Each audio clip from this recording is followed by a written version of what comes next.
Every time my sugar daddy husband spent the night at his female assistant's place, he would gift me a building. In the 2 years since our marriage, I had acquired 96 commercial properties scattered throughout the city. It also meant that the man had hurt me 96 times. When the 97th property deed was handed to me, his assistant immediately sent me a gloating video. So what if Nathan gives you money? I've got his heart and body.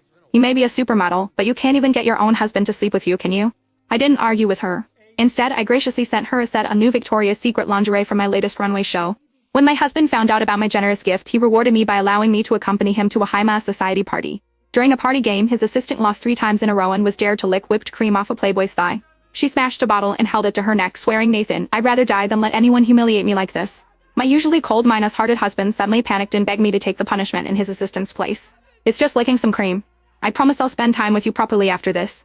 Everyone was waiting to see me make a fool of myself, but I calmly agreed without making a fuss. He didn't know that this was the 97th time he had hurt me, and I no longer wanted to be his caged bird.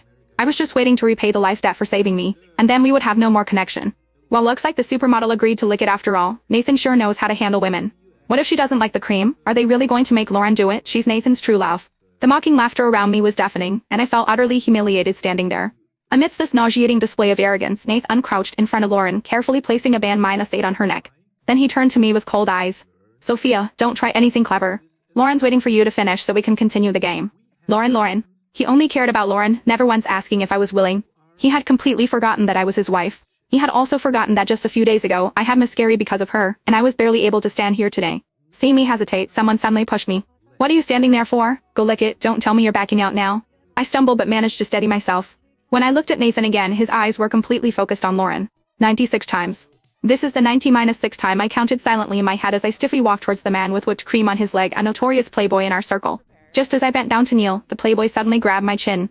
He looked at Lauren and said, "Miss Lauren, this isn't right. She lost to me 3 times. Licking once isn't enough. How about we play stuff the egg? If you can persuade her to do it, I'll forget about the punishment." Stuff the egg? What's that? An unnamed fear suddenly surged through me, and I quickly looked towards Nathan. But in the next second, Lauren was already pleading with Nathan, clinging to his arm and pouting. "Nathan, it's just a hair. Can't you let your sister minus law agree just this once?" Seeing Lauren's small body trembling, Nathan was left with nothing but pity. He looked at me intently. "Sophia, you were willing to lick the cream, so you wouldn't mind taking on another dare for Lauren, right?" "Yay, thank you, Nathan." Lauren jumped up happily, her face full of smugness.